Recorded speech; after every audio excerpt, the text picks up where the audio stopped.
Okay. இப்ப பார்த்தீங்கன்னா, கடைசியா Kolkata night Riders and Delhi Capitals இவங்க 2 பேர் தான் பார்க்கணும். இங்க இந்த வீடியோ பார்க்கறதுக்கு காரணமே அதான் இருக்கும். வெயிட் பண்ணி பார்த்துட்டு இருந்திருப்பீங்க.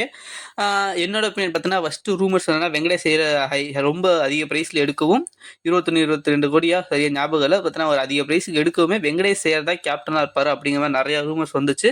இப்ப திடீர்னு அஜிங்கியா ரஹானே கேப்டனா இருப்பாரு அப்படிங்கிற மாரியுமே நெறைய ரூமர்ஸ் இதுவரைக்கும் வந்திருக்கு. பட் இன்னும் அஃபிஷியலா அவங்க சைட்ல இருந்து எந்த கன்ஃபர்மேஷனுமே வரல. பட் என்னோட தாட்டுக்கு யார் யார் கேப்டனா இருக்க வாய்ப்பு இருக்குன்னா, அஜிங்கியா ரஹானே, வெங்கடேஷ் ஐயர், ஆண்டர் ரசல். அந்த டீம்ல கேப்பபிளான 3 பேர்னா, அந்த 3 பேர் கேப்பபிளா இருப்பாங்க. போட்டு எதிரா யாருக்காச்சும் ஒருத்தர் கேப்டன்சி போலாம். பட் இதுல சுனில் நரேனுமே இருப்பாரு. சுனில் நரேனுக்கு கேப்டன்சி தருவாங்களான்னா வாய்ப்பு ரொம்ப கம்மி தான். மேபி ஆண்டர் ரசலுக்கு போறதுக்குமே வாய்ப்பு ரொம்ப கம்மி. ஏன்னு பார்த்தீங்கன்னா, ஆண்டர் ரசலுக்கு ஆல்ரெடி 36 வயசு ஆயிடுச்சு.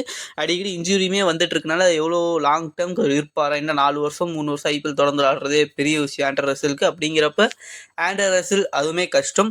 அஜிங்கியா ரஹானே, வெங்கடேஷ் ஐயர் இவங்களுக்கு தான் போவாங்க. ஏன் சொல்றேன்னா, வெங்கடேஷ் ஐயர் அதிரடி இன்வெஸ்ட்மெண்ட் சூப்பரா கேகேஆருக்கு பண்ணியிருக்காருங்கிற வெங்கடேஷ் ஐயருக்குமே நீங்க போலாம். அஜிங்கியா ரஹானே ஒரு கேப்டன்சி மெட்டீரியல். அவர் கேப்டன்சி சூப்பரா பண்ணியிருக்காரு. ராஜஸ்தானா இருக்கட்டும், இன்னும் ராஜஸ்தானுக்கு தான் பண்ணியிருக்காரு. ஸோ சூப்பராகவே பண்ணியிருக்காரு அஜிங்கியா ரஹானே. அவர் ஒரு கேப்டன்சி மெட்டீரியல். ஏன் இந்தியாவே பார்த்தீங்கன்னா, இந்தியாவுக்கு விராட் கோலிக்கு அப்புறம் அவர் தான் டெஸ்ட் டீமுக்கு கேப்டனா இருக்க போறாரு அப்படிங்கிற பேசிட்டு இருந்தப்ப அவர் டோட்டலா டெஸ்ட் டீம்ல இருந்து போயிட்டாரு, தூக்கிட்டாங்க. பட் ஏன் அப்படிங்கிறது நம்ம இங்க பேச வரல. தனியா ஒரு டீமே போறேன், நீங்க பாப்பீங்க நம்புறேன். வெங்கடேஷ் ஐயர் மோஸ்ட் ப்ராபபிலி என்னைய கேட்டா ஃபர்ஸ்ட் வெங்கடேஷ் ஐயர், அதுக்கப்புறம் தான் அஜிங்கிய ரஹானே பார்ப்பாங்க அப்படின்னு நினைக்கிறேன்.